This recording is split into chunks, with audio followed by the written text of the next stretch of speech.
samot-saring produkto galing China na hinihinalang peke o kaya hindi tama ang naibayad na buwis ang nabisto sa isang bodega sa Valenzuela. May ulat on the spot si Bernadette Reyes. Bernadette? Rafi, iba't ibang produkto ang nadiskubre ng Bureau of Customs sa isang warehouse dito sa Valenzuela na maaaring mapanganib sa kalusugan.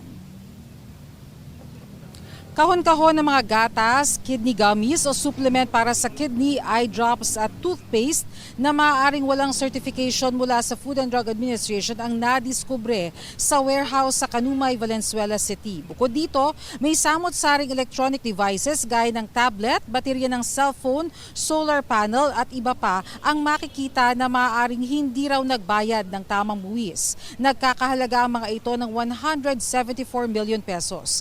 Ayon kay Deputy Commissioner Vincent Philip Maronilla, maaaring mapanganib sa kalusugan ng mga pharmaceutical products o di kaya ay hindi akma ang formulation na naaayon sa ating pangangailangan. Galing China ang naturang mga produkto, habang ang mga may-ari ng warehouse sa isang Taiwanese na nakalis sa isang Pilipinong negosyante. Pakinggan natin ang bahagi ng pahayag ni Deputy Commissioner Vincent Philip Maronilla.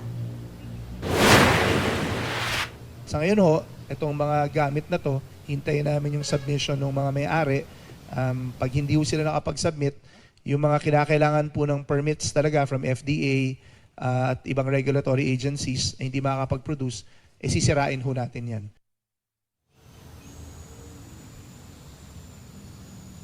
Rafi, sinisikap ng GMA News na makuha ang panig ng Taiwanese at Pilipinong negosyante. Samantala, ayon sa Bureau of Customs, yun daw mga mapapatunayang counterfeit ay kanilang sisirain habang yung mga mapapakinabangan pa ay maaari raw i-auction. Rafi?